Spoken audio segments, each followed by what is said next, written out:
आज का दिन हम और आप सब के लिए एक नई चेतना का भी दिन है। आजादी तो हमें उन बहादुरों ने दिलाई, बापू ने दिलाई, पटेल ने दिलाई, उस परंपरा के लोगों ने दिलाई। लेकिन आज मेरी और आपकी क्या जिम्मेदारी है? इसके लिए हमारे लिए एक चिंतन का समय है। पिछले दिनों माननीय प्रधानमंत्री जी ने लाल किले की प्राचीर से अपना भाषण वक्तव्य देते हुए हमें 5 बिंदुओं पर विचार करने के लिए एक बात कही थी कि आने वाले भारत के 25 साल बेहद महत्वपूर्ण है और हमारा एक लक्ष्य होना चाहिए। प्रथम उन्होंने कहा था आत्मनिर्भर भारत, विकसित भारत, एक ऐसे देश का निर्माण करना। बहुत लंबे समय से आज तक हम विकसित राष्ट्रों की परंपरा में नहीं पहुंच पाए। इतनी बड़ी संख्या का देश आत्मनिर्भर होना ही चाहिए। इसके लिए हम सब का कर्तव्य है कि हम राष्ट्र के उत्थान में जिसकी जो जिम्मेदारी है उसका पालन करते हुए, राष्ट्र को सर्वोपरि मानते हुए इसको आत्मनिर्भर बनाएं।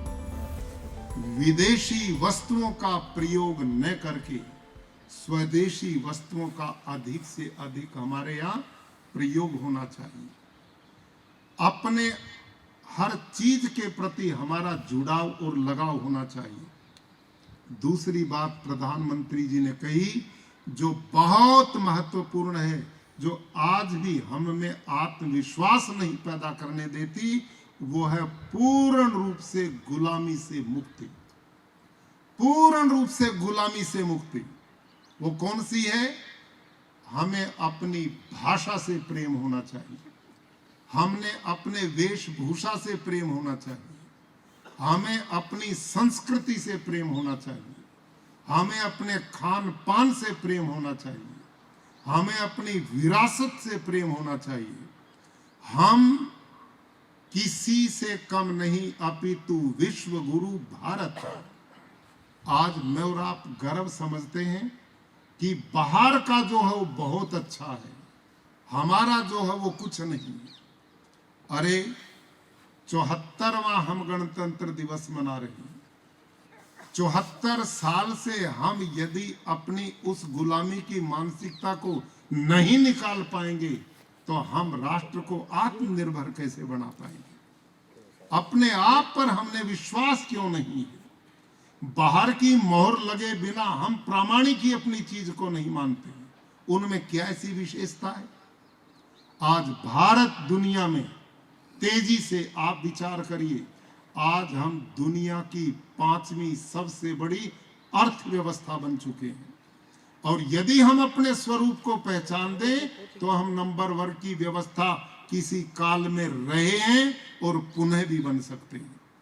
आत्मविश्वास और गर्व तो पैदा होना चाहिए। दुनिया के कुछ देशों ने अपनी भाषा में, अपनी विचारधारा में महाशक्ति के रूप में अपने आप को प्रस्तुत किया है। हमारे पड़ोस में चीन इस बात का प्रमाण है, फ्रांस है, जर्मन है, जापान है, रूस है।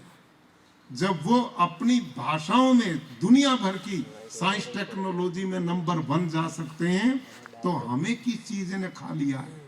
हम क्यों अपने आत्मविश्वास में भर के आगे क्यों नहीं बढ़ते? इसी देश के बालक हैं, इसी देश के प्रवासी लोग हैं अमेरिका में, जिनमें डॉक्टर सबसे ज्यादा हैं, इंजीनियर सबसे ज्यादा हैं। कौन सा क्षेत्र है? हमारे लोग बाहर वालों की अर्थव्यवस्था को बढ़ाने पर लगे हुए हैं। क्या हम मिलकर के अपने लिए नहीं कर सकते? प्रधानमंत्री जी का ये उद्घोष इस गणतंत्र दिवस पर हमारे हृदय और मानस पटल पर जगह बना लेना चाहिए कि हम गुलामी की मानसिकता से सदा सदा के लिए मुक्त होंगे। भाई और बहनों, अगली बात उन्होंने कही विरासत पर गर्व। हमारी विरासत कितनी गहरी और कितनी प्रभावशाली रही है। हम कितने पुरातन देश हैं। सृष्टि की उत्पत्ति को साइंटिस्ट लोग कहते हैं लगभग 2 अरब साल हुए हैं। वो तो कहते हैं लगभग 2 अरब साल हुए साइंटिस्ट लोग, लेकिन भारत का गणित और भारत के ऋषियों की गणना लगभग की नहीं है। यहाँ तो क्लियर कट है, 1,04,8,53,122 साल दुनिया को बने हो गए। ये है गणना हमारी। हम इतने पूर्ण और फिर भी हमारे में आत्मविश्वास नहीं।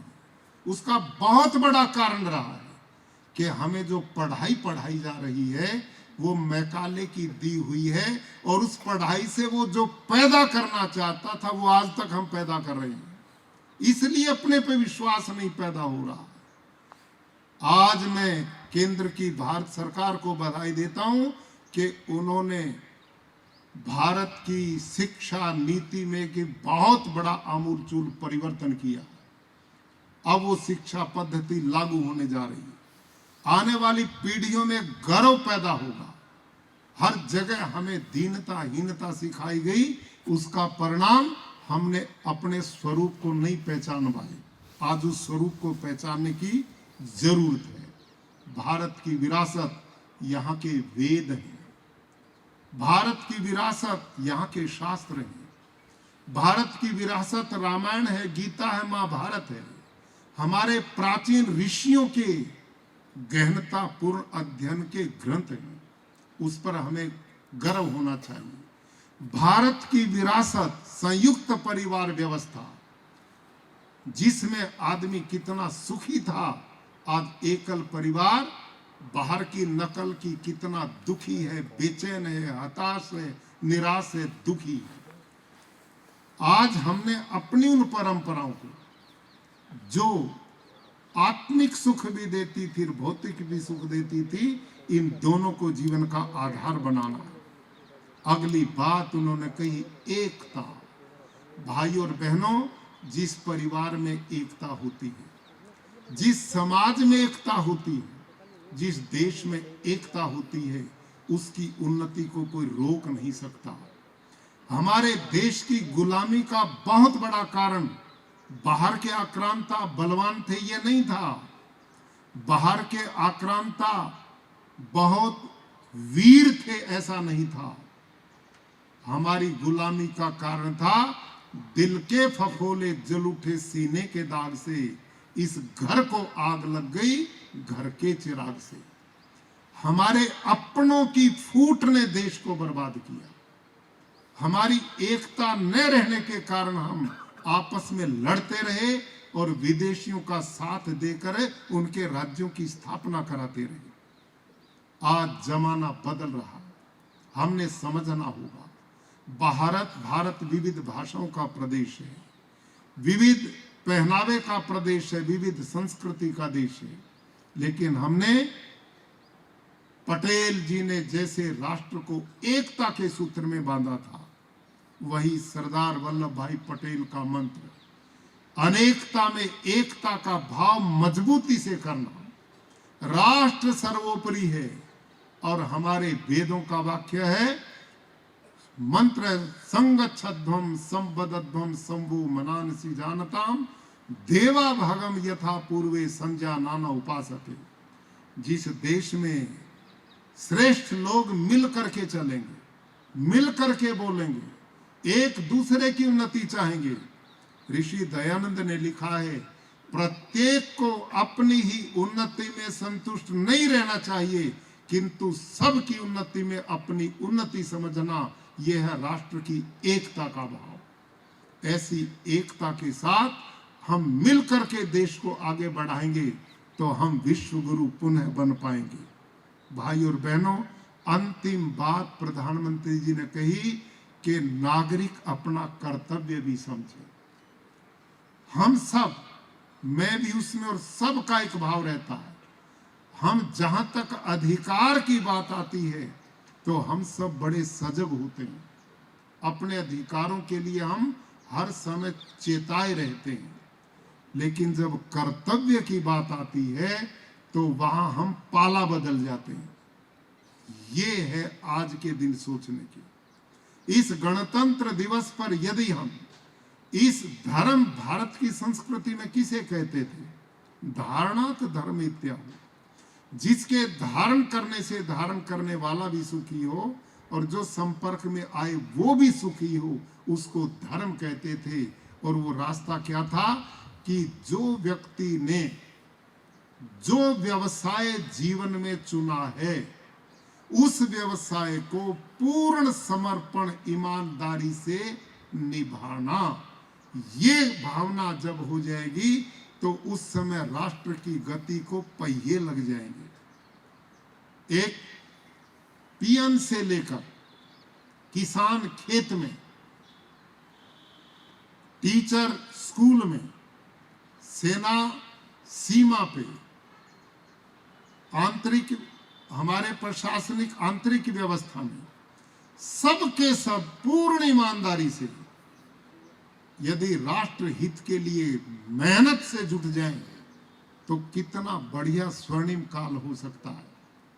तो आज इस राष्ट्र को विकसित करने के लिए, जिसे क्रांतिकारियों ने बड़े बलिदान दे करके हमें सौंपा था, बड़ी यातनाएं दे करके हमें सौंपा था, आओ आज के इस एट होम में आप ऐसे प्रबुद्ध लोग हैं, हम मिलकर के आपस में समाज में इस विचारधारा को फैलाएं। और भारत जिस ढंग से आज प्रधानमंत्री जी के नेतृत्व में तेजी से चहुमुखी विकास की ओर आगे बढ़ रहा है, मैं और आप भी इस रथ में धक्का देने में मददगार हो जाएं तो इसकी गति और बढ़ेगी और ये अपने गंतव्य स्थल पर पहुंचेगा। भाई और बहनों, लंबी चर्चा न करते हुए आप बहुमूल्य समय निकाल करके आए, दूर दूर से आए, मैं आप सबका पुनः आभार व्यक्त करते हुए आशा करता हूं कि हम सब मिल करके अपने इस महान भारत को विश्व गुरु के रूप में बनाने में कोई कसर ना छोड़ें। यही हमारा आज के दिन से प्रेरणा होगी। आपका मैं पुनः आभार व्यक्त करता हूं, धन्यवाद करता हूं। ओम शांति।